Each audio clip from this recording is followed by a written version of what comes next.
வணக்கம். நேற்று பாண்டியில் பொதுக்குழு நடத்தினார் இந்த ஜில்லா. ஆமாம், அங்க நண்பா நண்பீஸ் அனைவரும் வந்தார்கள்.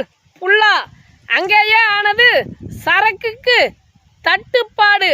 இவர்கள் கட்சியில இப்ப புதுசா போட்டுக்கிறாங்க ஒரு கட்டுப்பாடு.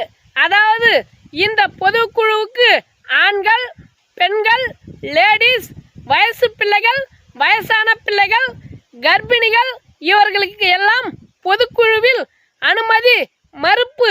இவர்கள் இல்லாமல் பொதுக்குழு நடத்துவதுதான் இந்த பூபதியின் சிறப்பு.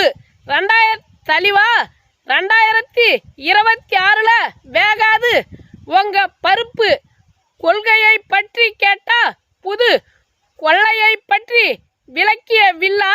உங்கூட வெந்தது வேவாத்து அறவேக்காடு எல்லாம் இருக்குது. புல்லா வரும் கூட்டத்தை பார்த்து கும்மாளம் போடும் மின்சார கண்ணா. இவங்களை நம்பனா நீ போயிடுவ மண்ணா. ஆமாம், சொம்மாக்கிற சங்க ஊதி கிடத்தானோ ஆண்டி. இவரு தமிழ்நாடு தாண்டி போனாராம் பாண்டி. இதுங்களெல்லாம் நம்பனா நீ போயிடுவ ஆண்டி. அதுக்குள்ள முழிச்சிக்கோ, சன்ரைஸ் குடிச்சிக்கோ. இது நம்ம தலை சொன்னது. நன்றி.